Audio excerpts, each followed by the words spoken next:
Brewers look for inspiration in all sorts of places. We look to food, and in some cases people look to music, historical recipes, archaeology, but I am inspired by art. And recently, I received, addressed to me, a fine piece of work. When one receives artwork from a 5-year-old, it's difficult at times to really get into the mind of the artist.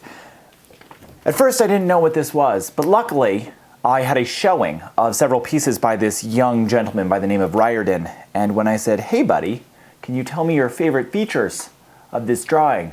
he said, "I really like how it's a bunch of swirls. So look for a mead inspired by a bunch of really cool swirls, coming soon."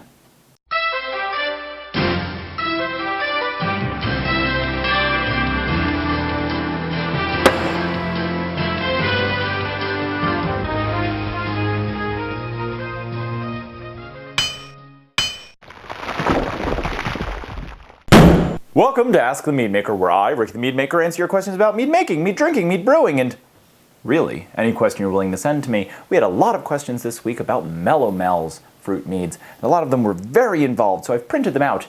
I'm going to answer them as written. We're going to start with one from Paul. Paul recently made a blueberry melomel. I was wondering if I had any ideas what to do with 5 pounds of mead-infused blueberries.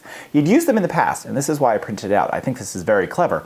He's used them in the past in an apricot-infused bourbon for a bourbon-infused apricot ale. Yes, it's as good as it sounds. Seems a bit complicated to me, but usually complicated is worth it when it comes to brewing.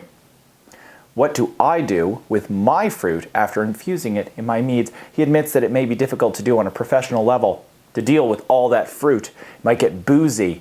The answer is, I also own a restaurant. You know what people love? Boozy fruit for dessert.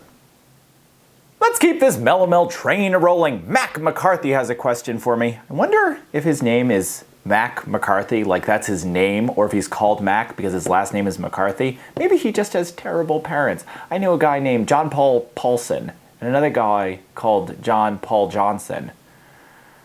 Anyway, he made a mead that was 12% bottled still and had 12 ounces per gallon of frozen dark cherries. He really liked the tartness of the cherries with the sweetness of the strong mead, but he wanted to make a sessionable version of it, something low in alcohol akin to what I make, and he wanted it to be below 1010. Right around 1010 would still leave you some sweetness. Mine's all the way down below 1. Anyway, his concern was not the alcohol. His concern was that it was going to be too acidic if he overdid it on the cherries. The good thing is, if you overdo it pH-wise, not tartness coming from the cherries, but actually get it too low so it's too sour, you can always add something like potassium bicarbonate and bring that pH back up to balance it out. Our next question comes from Keith, and he wants to know if you can distill mead. The answer is, if you live in the United States, not at home, not legally. Our next question comes from Matt, who tells me he's writing from the English countryside. I guess he wants me to be able to envision the stone-walled cabin whence he writes, perhaps by a beautiful moor. You don't have to imagine where I'm talking to you from. You're looking at me right now. It's here. Anyway, he wants to know about using tea in his mead, and I could write an entire article about using tea in mead. In fact, I have. It's called Tea Time. Go Google it. On our website, in our blog, it has way more information than I can answer on air. If there's something in there that I don't get to, follow up and send me another question.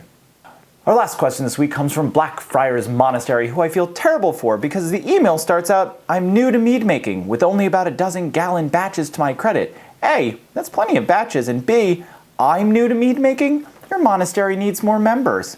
Anyway, it seems that one of these batches has developed a pellicle on the surface. It's a very thin, waxy film that seems to have covered the surface of the must, which was pitched in a 2.5 gallon plastic pail. None of my other meads have such a film, so I was wondering if you can tell me what caused it, can I get rid of it, and what can I do to prevent it in the future? Should he dump the batch? Or is there anything else important that he should know? And the answer is written by our friend Jean. Jean from Brazil, helping me out in my work, wrote the following. I'm no expert, but maybe it's a bacterial contamination. The best way to prevent it is the cleaning and sanitization of all your brewing equipment, including, especially, your fermenter. There is one bacteria called Acetobacter that will turn all your alcohol into acetic acid, turn your mead into some kind of honey vinegar. Jean, obrigado. That is incredible. The only thing I would add is sanitize your must as well. You can use heat or sulfites, but killing the wild bacteria in there can also prevent a pellicle. However, I have intentionally made sherry in the past, and it has been incredible. Perhaps you have accidentally discovered a mead sherry worth telling the world about.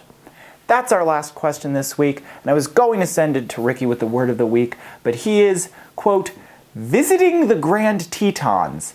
But I saw him earlier today, so I think it's a euphemism. Anyway, he has no word of the week for us, but he'll have one next time. Depend on it. Keep sending your questions, guys. We'll get to them as soon as possible. Cheers.